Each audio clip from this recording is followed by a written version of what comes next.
Good morning, everyone. Dr. Vicky here, speaking to you from the Seeds of Transformation Healing Center. I'm still having issues with my phone, so I'm going to have to do this video from my office. So today is the 20th of November. Many of us are well aware that we had a new moon very early this morning here on the East Coast, and for some of you further west, it actually happened late last night.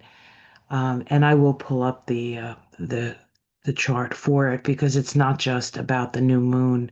For those of you who have watched our, uh, I did sorry, didn't have coffee yet. I did a moon shadows episode. The new moon, which is moon shadows, which I always do on my channel, and the moonshine, which Ona does on her channel, which is the full moon. Because they're so similar, they sort of mix up in my head. But it's interesting because and let me share this with you while I talk about it. Um, yeah, let me do that. Let me share this. Oh, it's so early.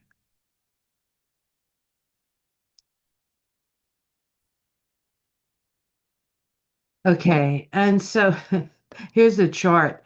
So we can see that we have a new moon at 29 degrees of Scorpio. When I look at these charts, I always um, round up. So we have 28:11. So that's 11 minutes into the 28th degree. So it becomes a 29th degree. That's how you work with the Sabian symbols. And the 29th degree of the Sabian symbol for 29 of Scorpio is an Indian woman pleading to her chief for the lives of her children.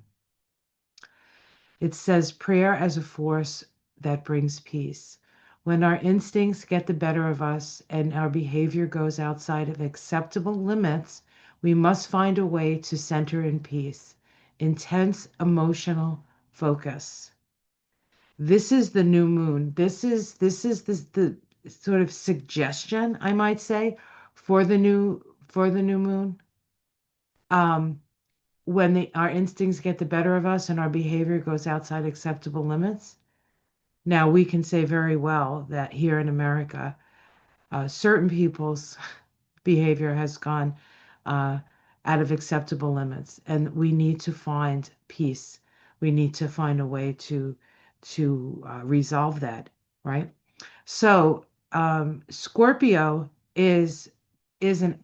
First of all, the new moons are about new beginnings, but it's happening within the last, almost the last degree of Scorpio, not quite the anaretic degree, which would be the 30th degree or the 29th degree, right? 29 and change.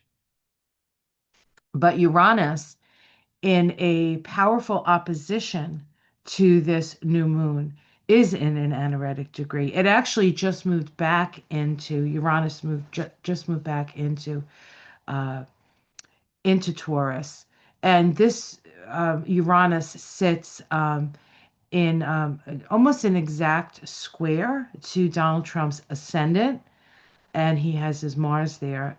When Uranus squared his Mars and ascendant the first time was July of 2024.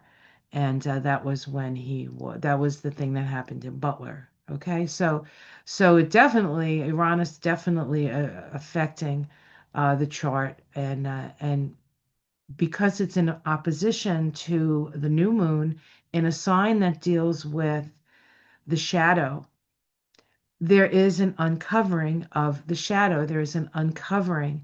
There is a illumination, oppositions of which we have Uranus opposing the sun and the moon here, and also Uranus because just what was it? Let's see, a day before we had an opposition of Uranus and Mercury. That's sort of what started the um, that's really what started the whole opening up of the Epstein's files, I believe. Um,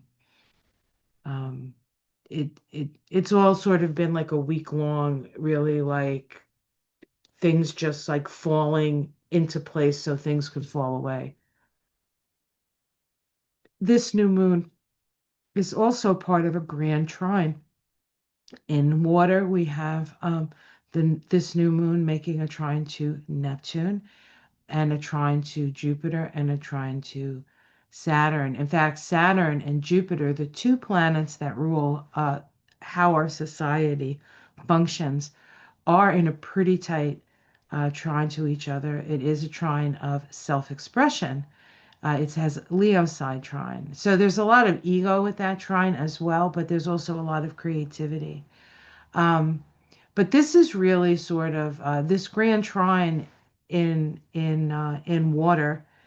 The actual grand trine itself, if you take the element out of a grand trine and just the nature of a grand trine, is creative and fiery. And so now we have water put in that creative, fiery space. And water and fire together are always a spiritual initiation. And so we're going through a spiritual initiation. There's also this sense of sort of like the dam has broken, right? The dam has broken, and that dam is this powerful water element. When we were talking, Ona and I were talking yesterday on the full moon. I mean the new moon, the new moon video. She talked about a debriding, like when you debride a wound, you wash it out with saline, and all the dead cells like get washed out so that the healing process can happen. And that's really, I think, what this new moon, which is the beginning of a cycle, right? And then, of course, the full moon is going to be on the other side of this. That full moon, I believe, is in the sign of um, Gemini. That's 2 weeks away. We'll talk about that with Ona. But I also want to point out, and I did this yesterday as well, so apologies for repeating, but it's definitely worth repeating.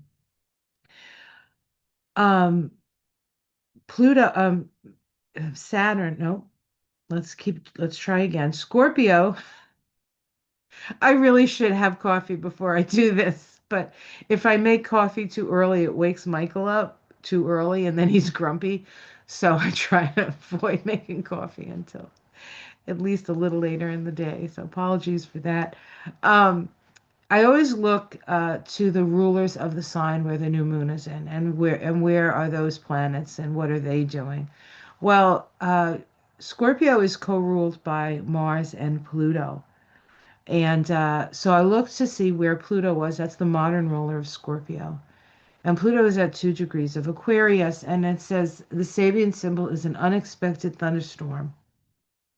Now, if we look at this Pluto here at 2 degrees of Aquarius, we can see that there's a sextile and a sextile here, meaning that this grand trine is made a kite by Pluto.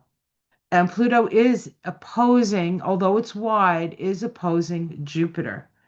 Now, this is going to become more exact when Jupiter goes into Leo, and that's going to happen. And it's going to be at the beginning of when Jupiter goes into Leo. And I believe Jupiter goes into Leo either in July or August.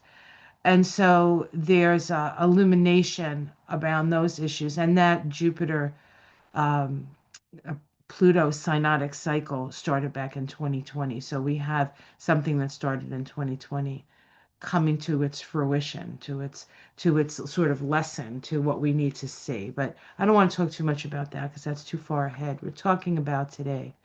And then I look at Mars, and Mars says, and I think Mars says it all, says a flag turns into an eagle that crows, announcing a new era. Humanity is on the verge of a huge transformation. Those who can feel this have a duty to announce it. Well, I feel it and I know it. I know it with all my cells in my body because we're about to have a Saturn-Neptune conjunction in February in the first degree of the zodiac, the most powerful degree, one might say, in the zodiac, the beginning of the beginning. And that is significant. Humanity is on the verge of a huge transformation, and those who can feel it have a duty to announce it. announcing our willingness to evolve. It's time to move on. It's time to learn the lesson. It's time to hold the people accountable. It's time to say, this is not acceptable. We will not stand for this. This is not what humans do to other humans. This is not what humans do to children. We are not this. It's the Epstein files and so much bigger. It goes beyond that. It goes to what's going on in Sudan, what's going on into Gaza, what's going on into all these war zones, all these proxy wars that these rich people play with, and poor people die and suffer. And that is just beyond the pale and nothing that we're interested in anymore as an evolving species of humanity. At least that's my creed. There is today a large movement, ill-defined and amorphous. And so the thing about all this energy in Pisces, Saturn and Neptune back in Pisces, they will be going into Aries. This is the great cosmic sea. This is where all things come from. All things develop out of this, out of divinity into existence, and that's Aries. So we're about to start a new world, a new consciousness. And what you focus on and what you nurture is what you're going to grow. So you have to decide.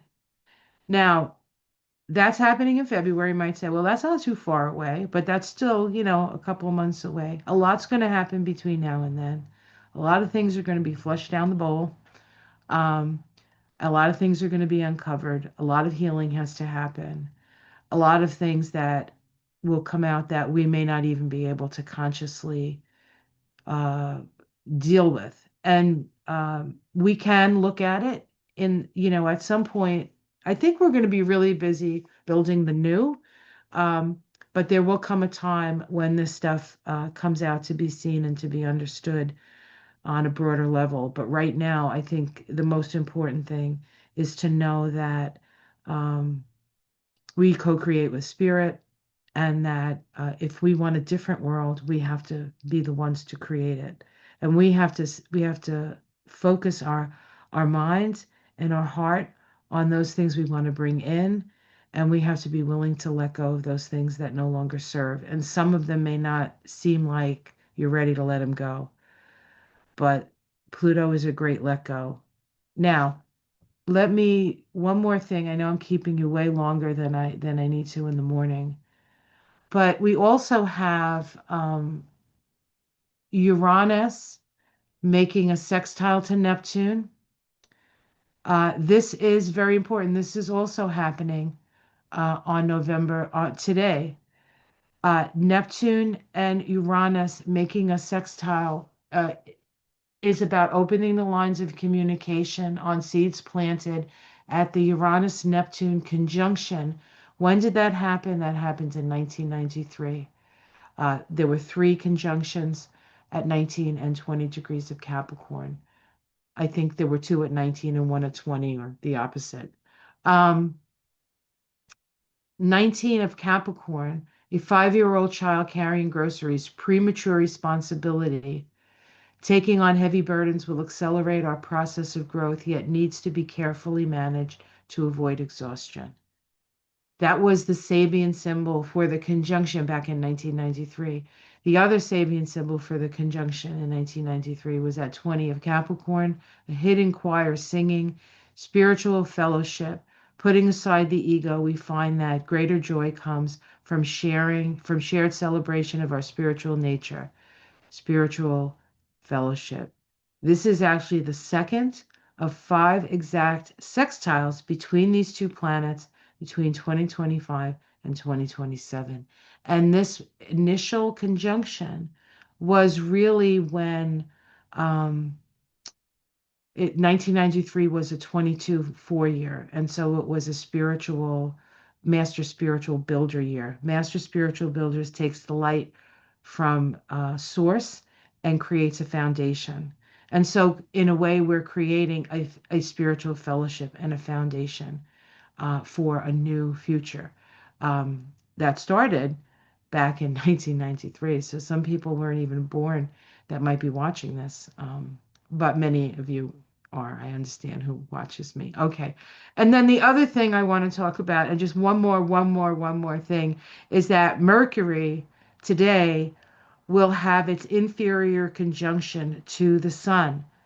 So we have Mercury making opposition to Uranus, a trine to Neptune. I'm sorry, an opposition, yeah, a trine to Neptune, right? And then makes the inferior conjunction with the sun. Mercury is retrograde. The answers lie within. The answers lie within. And it's happening in Scorpio opposite Uranus. So not only will we be seeing illuminations in the outer world, right? What's going on with the files and all that stuff, but our own inner world. This is not just to expose that which needs to be exposed, but it's also here to expose for us uh, our illuminations, our realizations, our healing. So this is a collective healing opportunity. All right.